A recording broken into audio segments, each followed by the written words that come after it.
Wake that ass up. Early in the morning. The Breakfast Club. Morning, everybody. It's DJ Envy, Angela Yee, Charlamagne the Guy. We are the Breakfast Club. We got a special guest in the building. That's right. Mike Africa Jr. Welcome, brother. Thank you very much. Welcome. Man, Mike, you are part of one of the most interesting stories I heard over the past year. Somebody put me onto the MOVE organization. Yeah. Tell the people, what is the MOVE organization? The MOVE organization was founded by John Africa in 1972. The organization's mission is real simple: protect life. Mm-hmm. And when you got a mission like that, you kind of ruffle some feathers. And it was the self-sufficiency of the organization that I was really intrigued by. Yeah, I mean, self-sufficiency for black people in this country is dangerous. You know, we saw what happened in Tulsa. That was all because of self-sufficiency. Rosewood, you know what I mean? Philly, exactly. Exactly. They're dropping bombs on people just because you're self-sufficient and breaking away from their system and creating your own system. For people that don't know, just break that down, the whole story, because a lot of people won't know what the MOVE organization was and what they did and how strong they were in Philly. So. And there's also a documentary, too, on HBO called 40 Years a Prisoner, too. Right. Mm-hmm. So break it down, what it is. For somebody that doesn't know, what is the MOVE organization? What did it do for the people out in Philly and black people in general? And then what did the police neighborhood, do? how the white people came and bombed it. Mm-hmm. Man. Talk about it all. So the organization started in 72 by John Africa, my great uncle. Mm-hmm. And the mission's simple: protect life. You know, and if you see animals that need help, protect them. If you see people that need help them. You know, and when you're talking about like protecting people from like police and judges and politicians that were crooked and dirty and not really doing their job, you know, they push back. And they did. And so, you know, John Africa's a Korean War veteran, and he saw the destruction of life, and he you know, got involved in protecting the environment. And you know, that really, look at like what's happening in the Keystone Pipeline. People talking about protecting the environment. You know what I mean? And so the system, they pushed back. They came and they said, you got to stop this. You know, move people at the protest against the zoo or the circus, and said animals they're not supposed to be in these cages. You don't like being in a cage. Why are you gonna put them in a cage? They God's creatures just like us.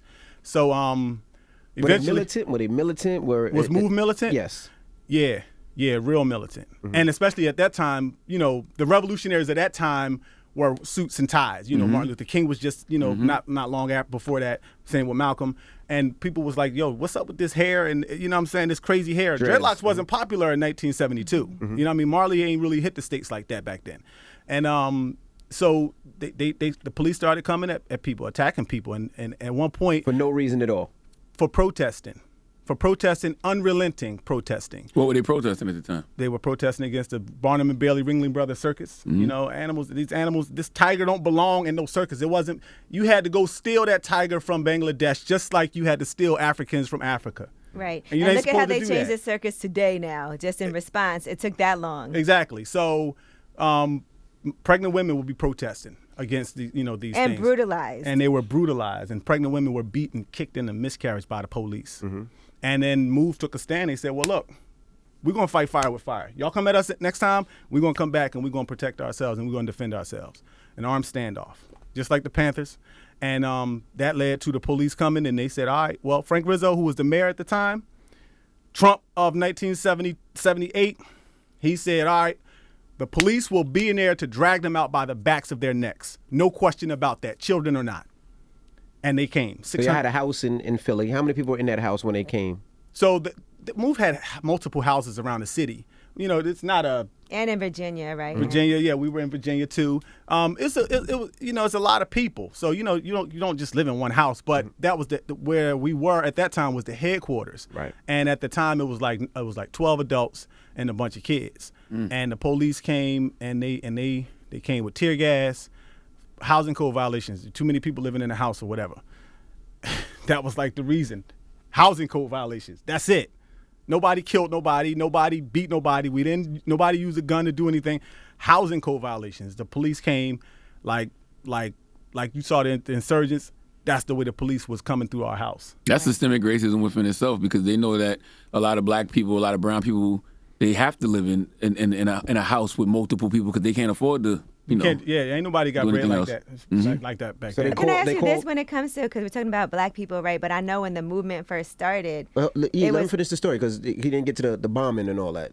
So what happened? I was gonna say. So what happened after that? Because you didn't finish. So housing code violations. Police come. 600 cops come. They shoot tear gas. They trying to flush people out the house. Y'all got to roll. And the people was like, this is our house, we ain't leaving. And they started shooting tear gas and water cannons from the fire department, and that led to like somebody started shooting. They said 1,000 bullets. They said the police shot allegedly 1,000 bullets into that house, or 10,000 bullets into that house. 10,000 rounds in 90 minutes. Oh my gosh. 90 minutes. So okay. There's two different confrontations we're talking about, though. This one that I'm talking about is the one where my parents got locked up. This was in 1978. Shots fired, cop gets shot, he dies. Of course, they blamed it on Move. Judge said, well, we don't know who did it. They checked my mom for powder burns. She ain't shooting no gun. Don't matter. She was with everybody else. They acted in concert. They're family. We're going to sentence them as a family, 100 years each. Yeah. My mom was pregnant with me at the time. Yeah, you was born in prison, right? I was born in the jail cell 5 weeks later. So they dropped a bomb on that house? So then other Move members start protesting about what happened. They like, yo, you can't give nobody 100 years. That's 900 years for something you can't. The judge is saying we don't even know if you did it or not. Mm-hmm. But a cop died, so you're going to be punished for it. So other Move members start protesting. And as the protest is going on, the city's response to that was, well, we're going to put an end to them. Mayor of Philadelphia, black mayor. First black mayor, Wilson Good. We're going to put a permanent end to him. Flew a helicopter over our house, dropped a bomb on it. Holy cow. Black mayor. Black mayor. And you guys really went hard for him to be mayor, right? Because you thought there would be changes? He was saying that he felt like Move was innocent. He believed that the Move 9 were unjustly charged. And so he felt like he could help. He said, if you make me the mayor, I'll help. Yeah. I think his conscience kills him all the time about that because he's apologized a bunch of times, yes. right? He has apologized. And you know, the thing about that is when they dropped the bomb, 11 people died, right?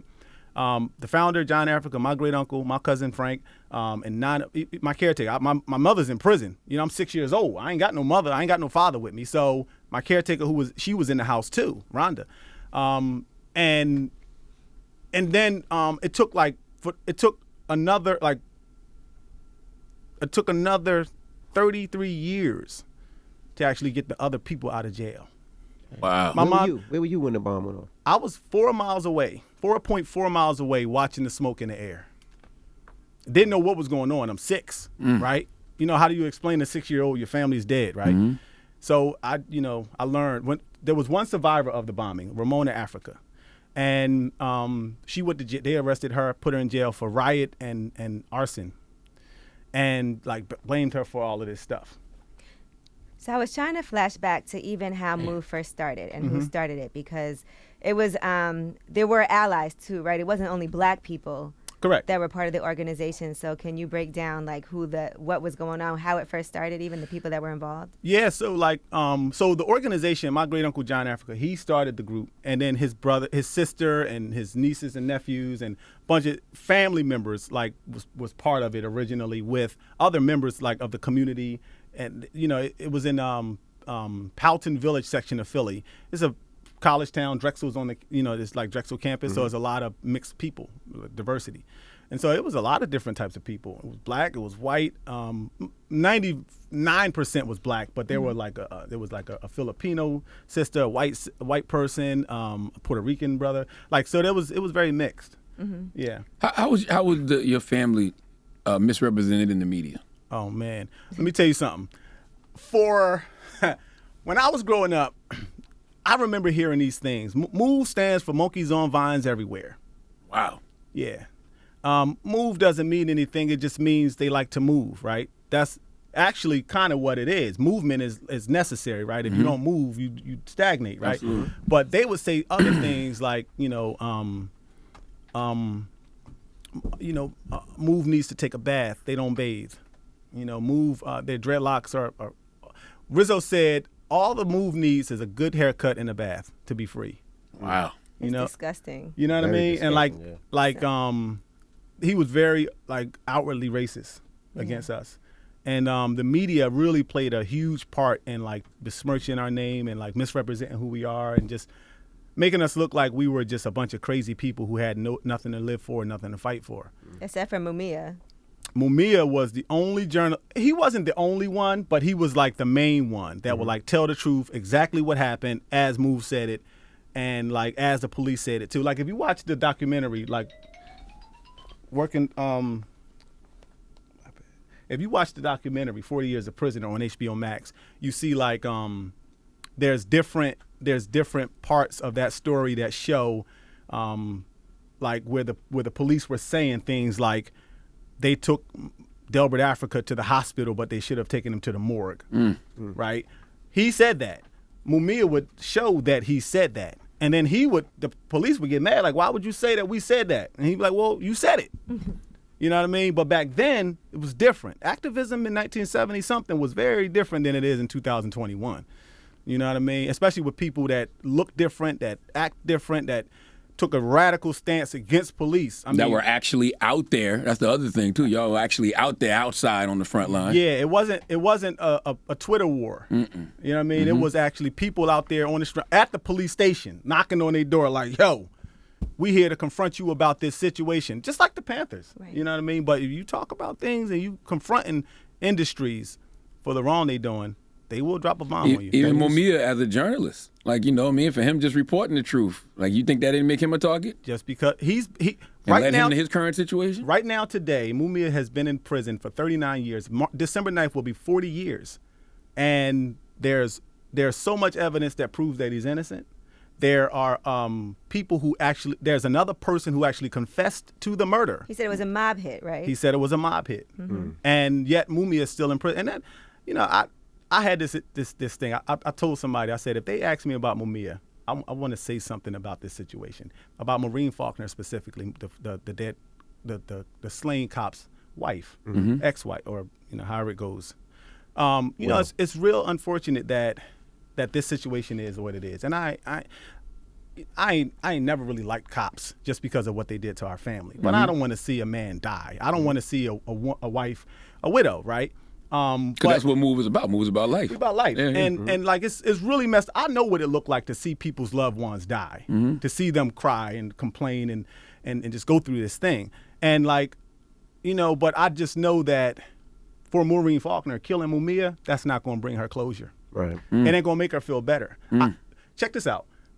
Some of the children that were killed on May 13th, 1985, some of the children that were killed were actually shot to death by the police as they were trying to escape the house, escape the burning building in the back alley. Sambor, the police commissioner, right? His son, years later, his son was shot and killed in the back alley of his house, right? Wow. And I watched MOVE members who lost their children in that back alley. I watched them watch the news about what happened to this man and his son. And I watched how they processed that information. It didn't make them feel better. It didn't change their view. It didn't help them. It didn't give them any closure.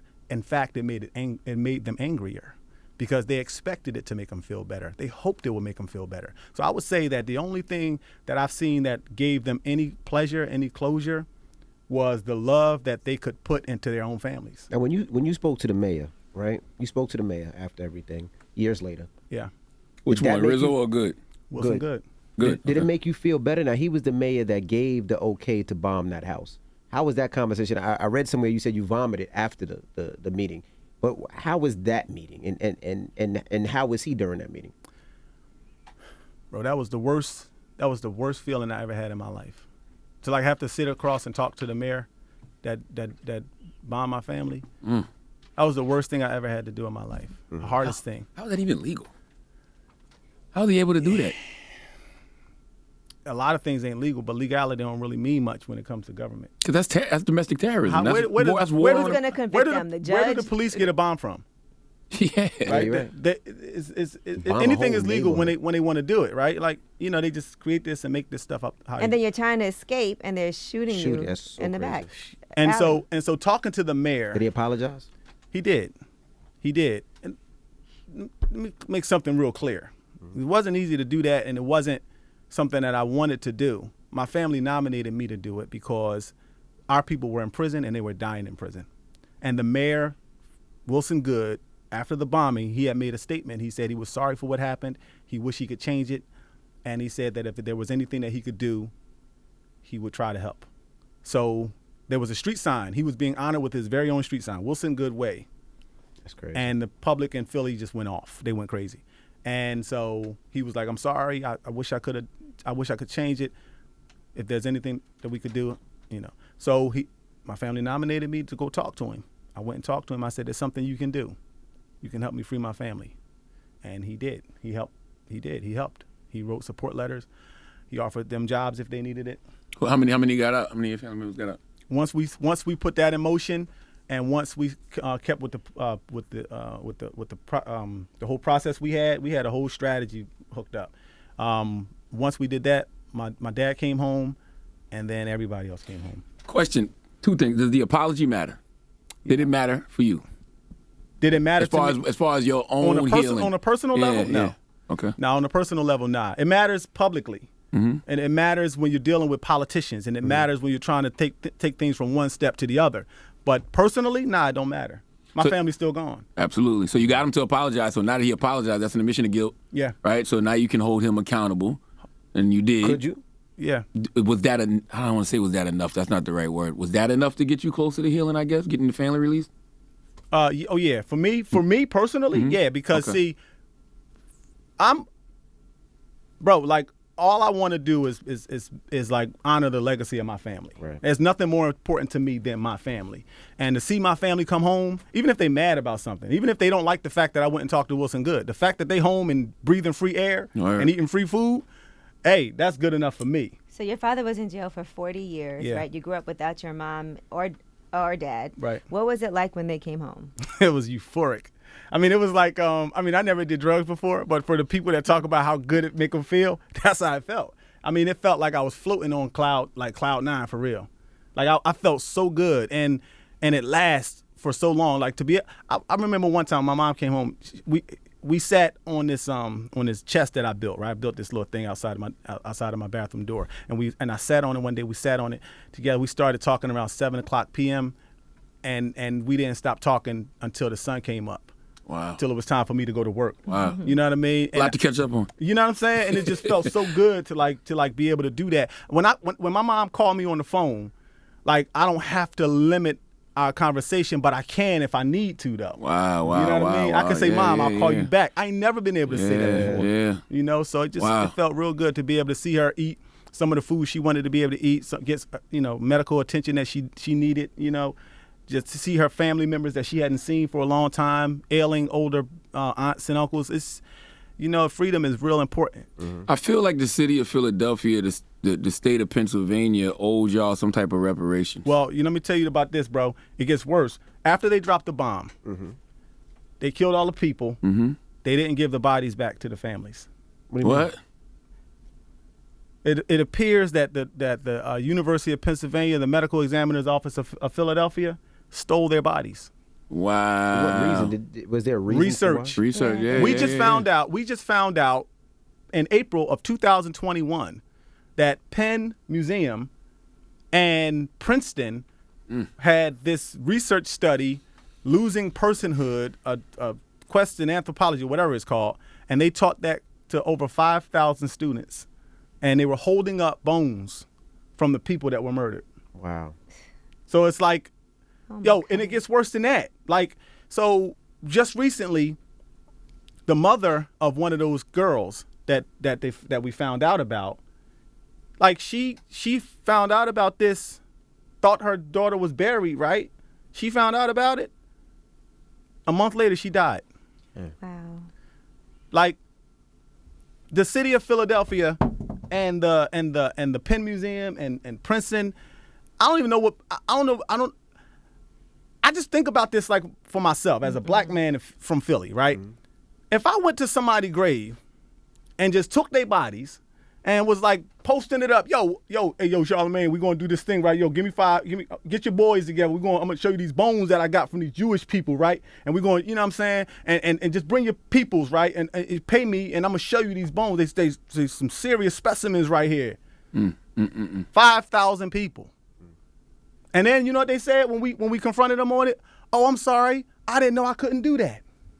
If I had known you wanted them back, I'd have gave them to you. We've been so used to y'all being our property and us having license over y'all bodies all of these years. We didn't think it would be different when you died. Yeah, like, what's the problem? And then taking pictures with them in front of, like, a wall of skulls that they stole from African graves. So like I'm like, look, I'm at this point. I was on Mark Lamont Hill's show the other day, right? Salute to Mark. And I was like, yo, I said this is how they turn peaceful people into violent people. Absolutely. Because it's like, what are you supposed to do? If I did that to one of those people down there, what would they do to me? If I took one of them cops that shot one of my Move brothers and sisters, if I went down there at their crib and was like, yo, you coming with me, kill you, and then, burn you up, and then walk around with your body in the back of my pocket and drive it around in my car, like. And the irony is, we're the ones that get labeled with the stereotype of being violent. Violent, gross, crazy. Everything that they said we were is exactly what they It are. shows you Times how 100. little they value our lives, and then you can say Black Lives Matter, and they get mad about saying that. Oh, no, police lives matter. Right, Blue Lives Matter. Blue lives matter, yeah. So you think the residents of that neighborhood or the families will ever be compensated? No. Never. Yeah. Nah, man, like them people, Are y'all fighting for that?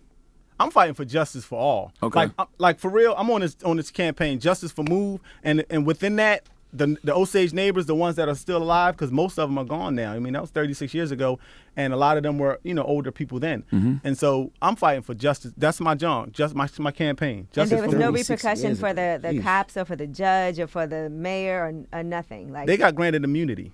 right. They were granted qualified immunity, and the judge said there was a ruling that we're gonna make them pay. The jury said we're gonna make them pay $1 a week for their crime, Which is disrespectful. That's very in itself. disrespectful. And But then the they judge dismissed took that that. away. He said, "Nah, we ain't even doing that." Immunity. And they did forensics and saw that the bullets came from the outside of the house, because at first they were trying to say somebody was shooting from Right. inside the house at the cops, but the truth is they Police. determined. Mhm. Yeah, and that's the thing. It's like, so what happened? So one of my Johns for justice. I say John, I'm from Philly. Like, That's all right. We know exactly what you mean. I say, okay. I did radio in Philly for like 8 months. So one of my Johns in Philly is. He made it seem like it's 10 years. I know, they just say yeah. He said, wait, eight months? 8 months. But you know what John is if you've been there 8 months. Absolutely. So one of my Johns is accountability. Like if we talking about change, what happened in Tulsa is 100 years ago, and them people, they never got no accountability. Right. There's got to be accountability. Absolutely. How you going? What would make them stop doing these things if there was no accountability? They haven't stopped. That's the crazy part. They haven't stopped. They ain't going to stop unless somebody stop them. And think about how people could be thriving today if they were able to access what was theirs and their families generationally. Exactly. Mm-hmm. You know what I mean? Like, my dad is so smart. He Villanova graduate from prison. You know what I mean? Like we've lost so much that they've taken from us. They just hate everything about us because they ain't us. I want to ask you about that. Why do you think the same country, America, that tells us pull ourselves up by our bootstraps, attacks us and takes our boots whenever we do just that? Man, because I'm telling you, man, they got complexes about us. They mad because they ain't got what we got. You know what I mean? And then the people, like, I saw a flag flying the other day. It said, "Give me liberty or give me death." And I looked at that, John, and I said, man, that couldn't have been no black person that wrote that. You know what I mean? Or, of course. And it ain't going to be no Spanish person that say that. Not in this country. You say something like that, they will oblige you. That's right. But what we do have, man, we got so much. We got creativity. We got love. We got a love. Like the mothers in the black community that love their kids. Like when you see that, and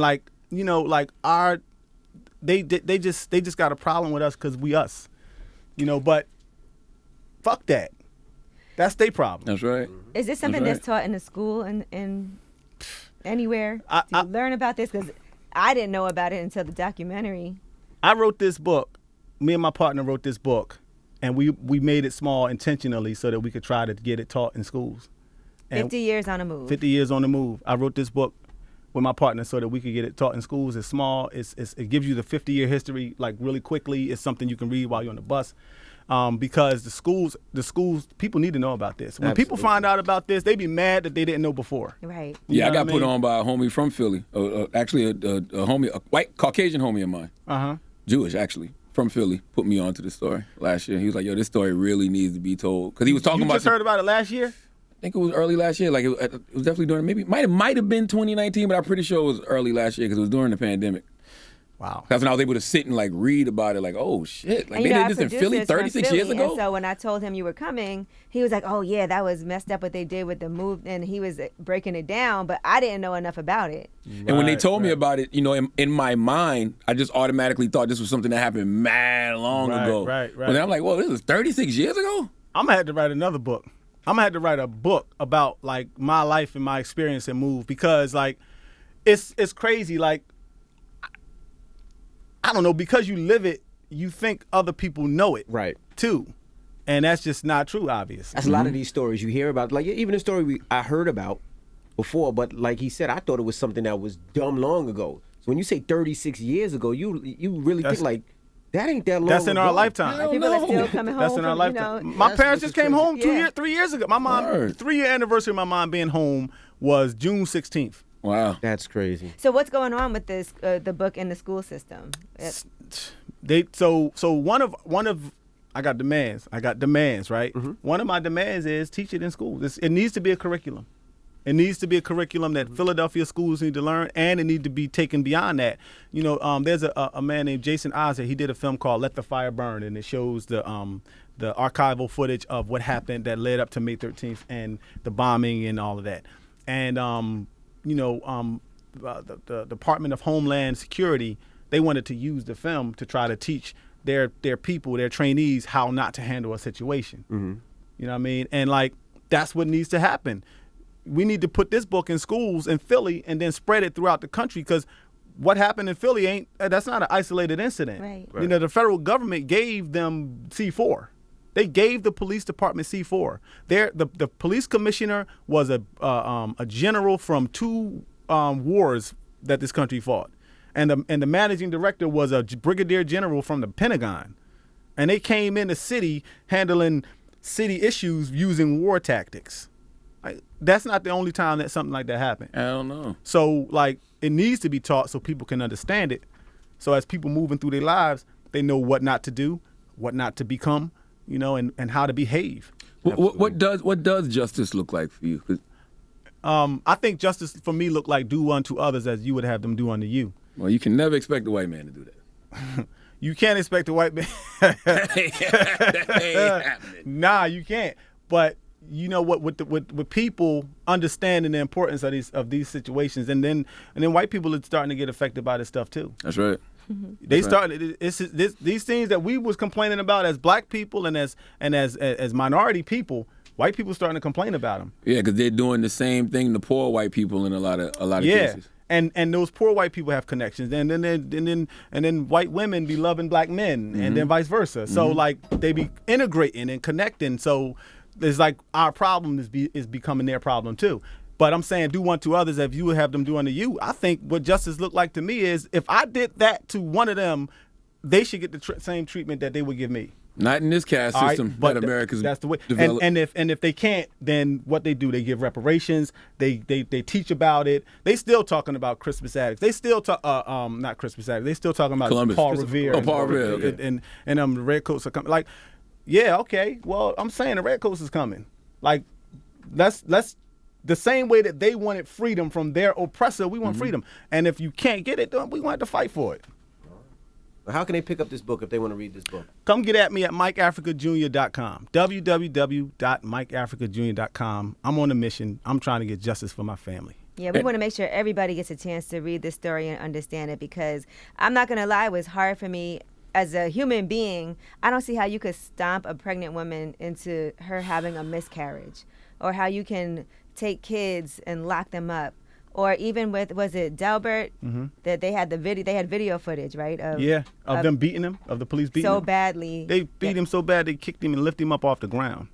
That's so crazy. You can see it in the film, 40 Years of Prison. If you watch it on HBO Max, you can see it. They kicked him and lifted him up off the ground. I just never understand how they convinced us in the world that we were the savages. Like it's the wild. It's like it's really the. You almost got to be like, boy, y'all some bad motherfuckers, boy. That's that teaching. That's why it's important to teach it, because you know they teach us what they want us to know. We still walking around. A lot of us still walking around thinking Christopher Columbus discovered this country. You're right. Made people think we the savages and made some of us feel more comfortable around them. That's mind fucking me. It's crazy. Yeah, It's actually crazy. And then and the informant.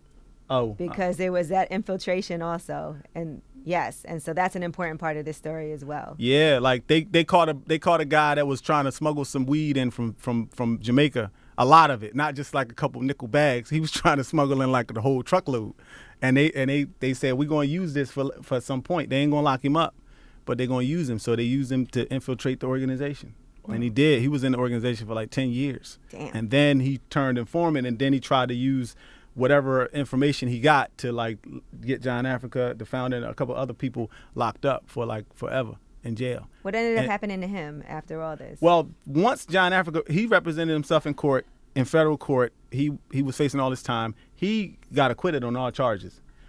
And then the informant, he disappeared for a long time, and then he just passed away like a couple years ago. So he was in police custody, I'm sure. I don't know. But he didn't really have no reason to hide. I mean, we really know where you at. Like, It's really not hard to find you, even in police custody. In fact, the police don't like traitors either. You know, really not hard to find. That's right. All right. You know what I mean? We appreciate you for joining us and sharing your story. And how do people reach you? Reach me at, you can come get, I was about to get my phone number. Nah, don't do that. Don't do that. Come, I'm on Instagram at Mike Africa Jr., Twitter, Facebook. And that's where I'm at. And also, you can, same thing, www.mikeafricajr.com. All right. Is this about to be a movie, too? I feel. Yo, I get calls every day from somebody. I was just talking to some, I don't know, I can't say too many names, but people who like made the last 3 calls I got were Oscar-winning film directors.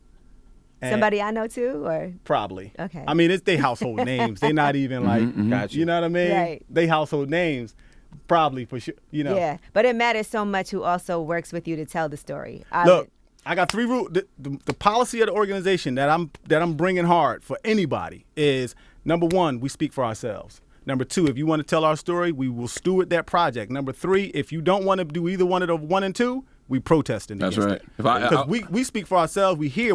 This is not 100 years later where we ain't here no more. We right here. And if you just want to try to go over our head, nah.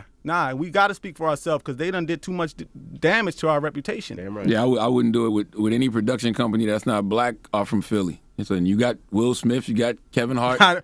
Will, come on, get at me, bro. For real? Like let's talk. Will, Kevin, for Kevin real. Hart, I don't know if Kevin Hart do stuff like that, but if he do, we keeping our options I think open. Kevin would be interested.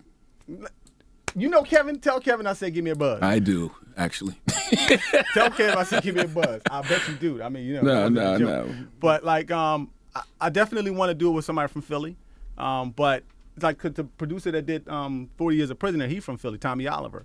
So we definitely want somebody that recognize us as us and who we are. So that's definitely important. So we'll see how it goes. Let's put that out in the atmosphere. Let's put it out there. Put that out there. It's Mike Africa Jr. It's the Breakfast Club. Good morning.